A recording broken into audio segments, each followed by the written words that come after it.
नमस्कार दोस्तों, स्वागत है आपका ताज़ा अपडेट्स यूट्यूब चैनल पर। मैं हूं मनोज दत्त और मैं आपके लिए लेके आया हूं करंट अफेयर्स का जखीरा। मतलब कि 1 अक्टूबर 2020 से लेकर के 31 अक्टूबर 2020 तक की सारे करंट अफेयर्स, सारी वो खबरें जो कि आपके किसी भी एग्ज़ाम में आपको परेशान कर सकती है एक प्रश्न के रूप में आकर के। तो अगर ये वीडियो आप देखते हैं तो आपके लिए कोई भी प्रश्न मेरे ख्याल से नहीं बचेगा।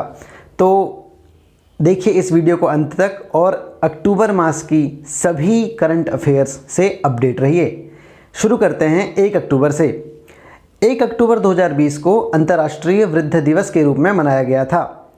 प्रतिवर्ष 1 अक्टूबर को दुनिया भर में वृद्धों के साथ होने वाले दुर्व्यवहार को रोकने के लिए अंतर्राष्ट्रीय वृद्ध दिवस मनाया जाता है। संयुक्त राष्ट्र महासभा के द्वारा 1990 में 1 अक्टूबर को अंतर्राष्ट्रीय वृद्ध दिवस के रूप में मनाने के लिए इसको नामांकित किया गया था और वर्ष 1991 में पहली बार अंतर्राष्ट्रीय वृद्ध दिवस मनाया गया था। इससे पहले 1982 में विश्व स्वास्थ्य संगठन के द्वारा वृद्धावस्था को सुखी बनाइए इस स्लोगन के साथ इस अभियान की शुरुआत की गई थी, जिसका शीर्षक था सबके लिए स्वास्थ्य। इस वर्ष अंतर्राष्ट्रीय वृद्ध दिवस का विषय था pandemics to the change how we address age and ageing. हम जानते हैं कि संयुक्त राष्ट्र की जो स्थापना है वह 1945 में हुई थी, द्वितीय विश्व युद्ध के बाद, और इसका जो मुख्यालय है वो अमेरिका के न्यूयॉर्क शहर में स्थापित है। 1 अक्टूबर 2020 को ही गुजरात सरकार और डेनमार्क के मध्य जल क्षेत्र में 5 वर्ष का समझौता किया गया था। इसके तहत गुजरात सरकार की जल आपूर्ति एवं सीवरेज बोर्ड द्वारा डेनिश वाटर फोरम के साथ दोनों संगठनों के द्वारा ऑनलाइन इंटरैक्टिव प्लेटफॉर्म के जरिए समझौता ज्ञापन पर हस्ताक्षर किए गए थे। इस समझौते के अंतर्गत इंडो डेनिश जल प्रौद्योगिकी की स्थापना की जाएगी, जिसका मुख्य उद्देश्य है संयुक्त राष्ट्र के द्वारा निर्धारित सतत विकास लक्ष्य 6 में योगदान देना। साथ ही साथ समझौते के तहत दोनों संगठनों के द्वारा प्रतिक्षण क्षमता निर्माण, प्रौद्योगिकी विनिमय एवं जल प्रबंधन से जुड़े पहलुओं पर एक दूसरे का सहयोग भी किया जाएगा। साथ ही आपको मैं ये बता दूं कि डेनिश वाटर फोरम का मुख्यालय होर्सोलम में है और वर्तमान में हंस मार्टिन फ्रिस मोलर इसके अध्यक्ष हैं। बात करते हैं 2 अक्टूबर 2020 की। तो 2 अक्टूबर 2020 को मोटर ईंधन के रूप में प्राकृतिक गैस के उपयोग के लिए भारत के पेट्रोलियम एवं गैस मंत्रालय तथा रूस के ऊर्जा मंत्रालय के मध्य एक वेबिनार का आयोजन किया गया था। वेबिनार की शुरुआत में केंद्रीय पेट्रोलियम एवं प्राकृतिक गैस के सचिव श्री तरुण कपूर के द्वारा इसका उद्घाटन भाषण दिया गया था। दोनों देशों के मध्य एक समझौता ज्ञापन पर हस्ताक्षर किया गया साझा रूप से, और इस दौरान भारत के प्रधानमंत्री श्री नरेंद्र मोदी तथा रूस के राष्ट्रपति श्री व्लादिमीर पुतिन उपस्थित थे। इसके अतिरिक्त GAIL India Limited, Indian Oil Corporation, रूस की औद्योगिक कंपनी रोस्टेक के वक्ता भी वहां पर उपस्थित थे।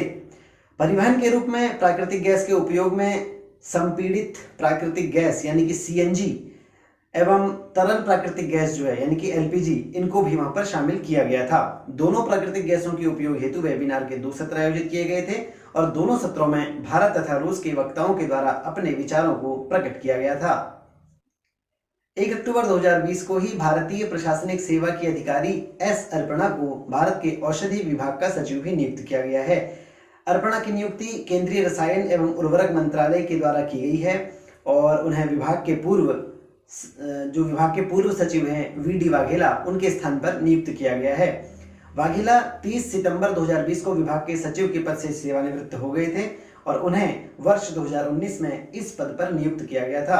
अर्पणा को वर्ष 2017 में विश्व बैंक की कार्यकारी निदेशक के पद पर नियुक्त किया गया था। इस दौरान उन्होंने भारत, श्रीलंका तथा बांग्लादेश क्षेत्रों का प्रतिनिधित्व भी किया था। अर्पणा गुजरात कैडर के वर्ष 1988 के बैच की आईएएस अधिकारी हैं और उन्होंने गुजरात के प्रधान सचिव के रूप में भी सेवा प्रदान की है। साथ ही हमें ये बात याद रखनी है कि औषधि विभाग की स्थापना वर्ष 2008 में की गई थी और यह देश के औषधि उद्योग विकास हेतु केंद्रीय रसायन एवं उर्वरक मंत्रालय के अंतर्गत कार्य करती है।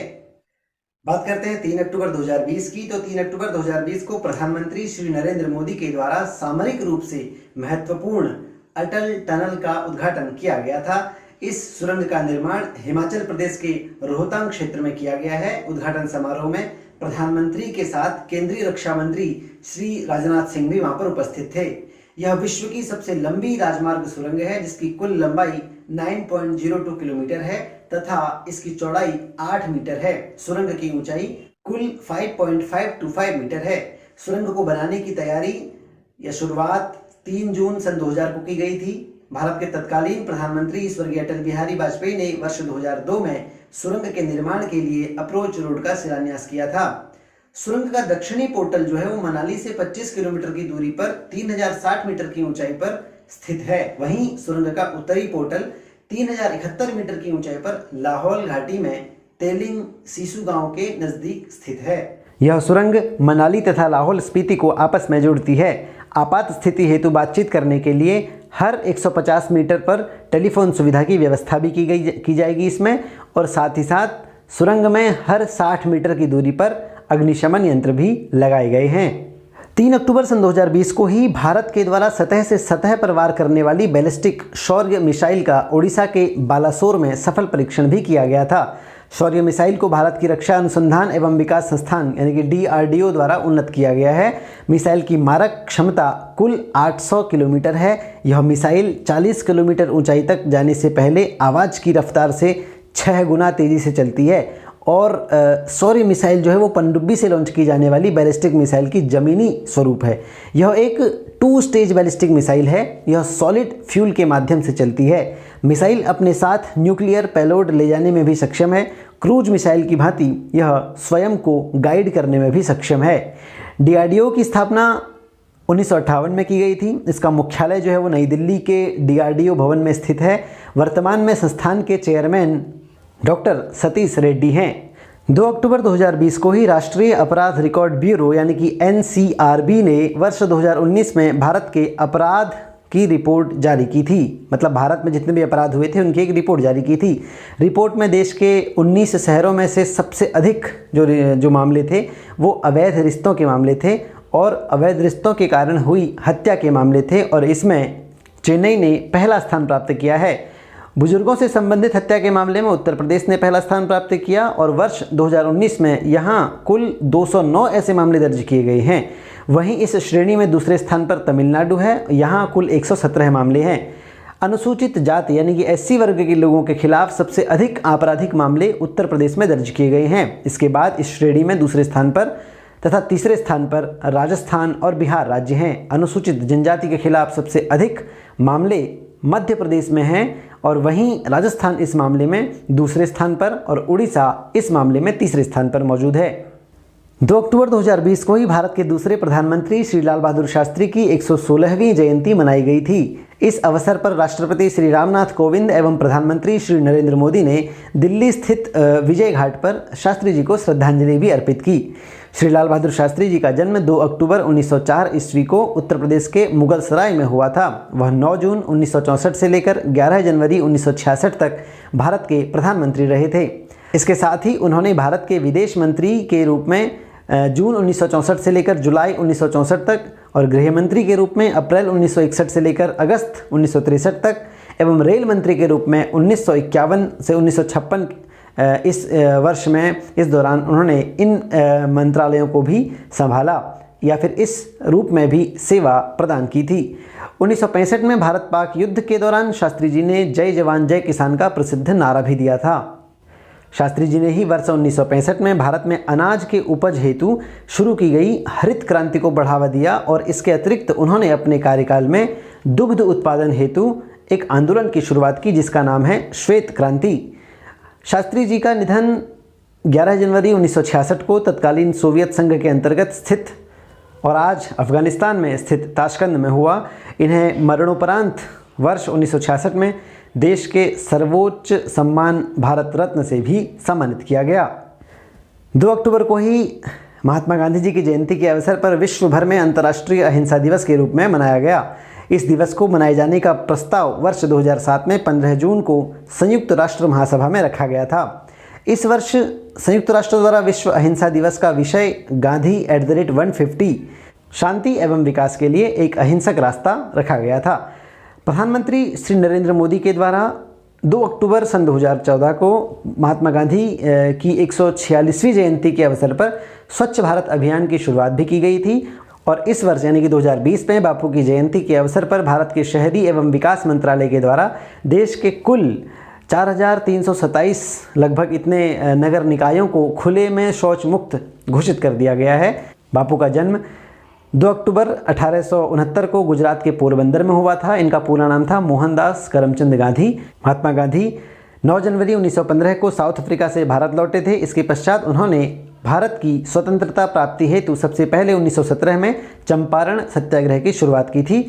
यह सत्याग्रह ब्रिटिश साम्राज्य द्वारा चंपारण के नील की खेती करने वाले किसानों से वसूले जा रहे लगान के विरुद्ध शुरू किया गया था। बापू से चंपारण आने के लिए राजकुमार शुक्ल नाम के एक व्यक्ति ने अपील की थी। 30 जनवरी 1948 को महात्मा गांधी जी की नाथूराम गोडसे के द्वारा गोली मारकर हत्या कर दी गई। बात करते हैं 5 अक्टूबर सन 2020 की। तो उस दिन चिकित्सा के क्षेत्र में इस वर्ष के लिए नोबेल पुरस्कार विजेताओं की घोषणा की गई थी। इस संदर्भ में नोबेल पुरस्कार की ओर से एक विज्ञप्ति भी जारी की गई थी। इस वर्ष चिकित्सा के क्षेत्र में हेपेटाइटिस सी वायरल की खोज करने वाले वैज्ञानिकों, जो कि 3 हैं, उनके नाम हैं हार्वी जे ऑल्टर, चार्ल्स एम राइस और माइकल ह्यूटन। इनको इस पुरस्कार से सम्मानित किया जाएगा। ऑल्टर के द्वारा ट्रांसफ्यूजन संबंधी हेपेटाइटिस का अध्ययन करके इस बात की खोज की गई कि क्रोनिक हेपेटाइटिस का सामान्य कारण एक अज्ञात वायरस था। वहीं ह्यूटन ने हेपेटाइटिस सी के वायरस के जीनोम को अलग करने के लिए नई तकनीक का प्रयोग किया और राइस के द्वारा यह सिद्ध किया गया कि हेपेटाइटिस सी नामक यह वायरल हेपेटाइटिस रोग का एक कारण बन सकता है। नोबेल चिकित्सा पुरस्कार प्रतिवर्ष चिकित्सा विज्ञान अथवा फिजियोलॉजी क्षेत्र में उत्कृष्ट खोज करने वाले वैज्ञानिकों को प्रदान किया जाता है। इस पुरस्कार के विजेता को $10 लाख की इनामी राशि के साथ एक प्रशस्ति पत्र भी प्रदान किया जाता है। 5 अक्टूबर 2020 को भारत की सबसे बड़ी डिजिटल भुगतान कंपनी पेटीएम के द्वारा मिनी ऐप स्टोर नामक एक ऐप स्टोर लॉन्च किया गया। यह भारत का पहला स्वदेशी ऐप स्टोर है। इस ऐप स्टोर पर मिनी ऐप्स को पब्लिश किया जाएगा, जिसका इंटरफेस मोबाइल ऐप की तरह ही होगा। पेटीएम द्वारा आधिकारिक बयान में यह बताया गया कि कंपनी ऐप स्टोर पर डेवलपर्स से ऐप एंड कंटेंट बिक्री हेतु पैसे नहीं लेगी। इसके साथ ही साथ इस ऐप स्टोर का फ़ायदा देश के छोटे एवं कम बजट वाले डेवलपर्स को भी बहुत मिलेगा। वहीं ऐप पर developers Paytm payment bank, net banking, UPI, cards एवं पेटीएम वॉलेट के जरिए पेमेंट ले पाएंगे। वर्तमान में ऐप स्टोर पर 300 से अधिक ऐप्स को लिस्ट किया जा चुका है, जिनमें से ओला, डोमिनोज पिज्ज़ा, नेब्रोकर आदि जैसे ऐप्स जो हैं ये मुख्य रूप से हैं। यहाँ पर ये बात हमें पता होनी चाहिए कि पेटीएम की स्थापना 10 वर्ष पहले सन 2010 में विजय शेखर शर्मा के द्वारा की गई थी। इसका मुख्यालय उत्तर प्रदेश के नोएडा में स्थित है। वर्तमान में अमित नायर पेटीएम के अध्यक्ष हैं और वरुण श्रीधर इसके मुख्य कार्यकारी अधिकारी हैं। 5 अक्टूबर 2020 को ही प्रधानमंत्री श्री नरेंद्र मोदी के द्वारा आर्टिफिशियल इंटेलिजेंस यानी कि AI पर आधारित शिखर सम्मेलन responsible artificial intelligence for social environment raise 2020 का उद्घाटन किया गया था। इस सम्मेलन का आयोजन 5 अक्टूबर से लेकर के 9 अक्टूबर तक वर्चुअल माध्यम से किया गया। सम्मेलन का विषय था सामाजिक सशक्तिकरण के लिए जवाबदेह कृत्रिम बुद्धिमत्ता। इस सम्मेलन का आयोजन वैश्विक स्तर पर किया गया था। सम्मेलन में कृत्रिम बुद्धिमत्ता यानी कि आर्टिफिशियल इंटेलिजेंस पर नीति निर्माण, शोध एवं नए परिवर्तन से जुड़े प्रतिनिधियों एवं विशेषज्ञों ने भाग लिया था। इसके लिए लगभग 125 देशों के सरकारों के प्रतिनिधियों एवं अनुसंधान उद्योग से जुड़े लोगों ने पंजीकरण करवाया था। 5 अक्टूबर 2020 को ही विश्व भर में शिक्षकों की भूमिका तथा शिक्षा के क्षेत्र में सुधार के लिए विश्व शिक्षक दिवस के रूप में मनाया गया। विश्व शिक्षक दिवस मनाए जाने की शुरुआत संयुक्त राष्ट्र के द्वारा 1994 में की गई थी। इस वर्ष शिक्षक दिवस मनाए जाने हेतु यूनेस्को यानी कि संयुक्त राष्ट्र शैक्षिक, वैज्ञानिक एवं सांस्कृतिक संगठन के द्वारा प्रस्ताव जारी किया गया था, जिसका कुल 100 देशों में लगभग समर्थन हुआ था। इससे पहले 1966 में पेरिस में अंतर्राष्ट्रीय श्रम संगठन तथा यूनेस्को के मध्य अंतर सरकारी सम्मेलन का आयोजन किया गया था। इस सम्मेलन में दोनों संगठनों ने साझा रूप से टीचिंग इन फ्रीडम नामक एक संधि पर हस्ताक्षर किए थे। संधि में दुनिया भर के शिक्षकों की जिम्मेदारियों, उनके अधिकारों, रोजगार तथा सीखने एवं सिखाने इसके वातावरण से जुड़ी बातों को कहा गया था। इस दिवस का आयोजन अंतर्राष्ट्रीय श्रम संगठन, अंतर्राष्ट्रीय शिक्षा यानी कि EI, संयुक्त राष्ट्र विकास कार्यक्रम यानी कि UNDP, संयुक्त राष्ट्र बाल आपातकालीन कोष यानी कि यूनिसेफ, इनके द्वारा संयुक्त रूप से किया जाता है। इस वर्ष विश्व शिक्षक दिवस का विषय था teachers leading in crisis reimagining the future. 5 अक्टूबर 2020 को ही भारत के द्वारा पनडुब्बी विध्वंसक supersonic missile assisted release of torpedo smart प्रणाली का सफल परीक्षण किया गया था। इस प्रणाली का सफल परीक्षण सुबह 11:45 पर ओडिशा के एपीजे अब्दुल कलाम द्वीप से किया गया था। स्मार्ट जो है एक सुपरसोनिक एंटी शिप मिसाइल है। इसके साथ कम वजन वाला एक टॉर्पीडो लगा हुआ है जिसका उपयोग पेलोड के रूप में किया जाता है। इस मिसाइल की मारक क्षमता 650 किलोमीटर है। टॉर्पीडो के साथ मिलकर यह प्रणाली एक सुपरसोनिक एंटी सबमरीन मिसाइल में परिवर्तित हो जाती है। इसके तहत मिसाइल पनडुब्बी को नष्ट करने में भी सक्षम हो जाती है। साथ ही साथ हमें ये बात पता होनी चाहिए कि एपीजे अब्दुल कलाम द्वीप ओडिशा के भद्रक जिले में स्थित है। पूर्व में इसे व्हीलर द्वीप के नाम से जाना जाता था, परंतु 4 सितंबर 2015 को इसका नाम बदलकर भारत के पूर्व राष्ट्रपति एवं वैज्ञानिक स्वर्गीय डॉक्टर एपीजे अब्दुल कलाम के नाम पर रख दिया गया। 5 अक्टूबर 2020 को ही दिल्ली के मुख्यमंत्री श्री अरविंद केजरीवाल के द्वारा प्रदूषण से निपटने के लिए युद्ध प्रदूषण के विरुद्ध इस अभियान की शुरुआत भी की गई थी, यानी कि रेड लाइट ऑन और गाड़ी ऑफ, युद्ध प्रदूषण के विरुद्ध। इस तरह से ये अभियान जारी है अभी भी। इसके तहत दिल्ली में 13 हॉटस्पॉट की पहचान की गई है। प्रत्येक हॉटस्पॉट के लिए अलग योजना बनाई गई है। इसके अतिरिक्त मुख्यमंत्री के द्वारा बताया गया कि सरकार द्वारा प्रदूषण से निपटने में जल्द ही ग्रीन दिल्ली एवं वृक्षारोपण पॉलिसी भी लाई जाएगी और इसकी शुरुआत जल्द ही होने वाली है।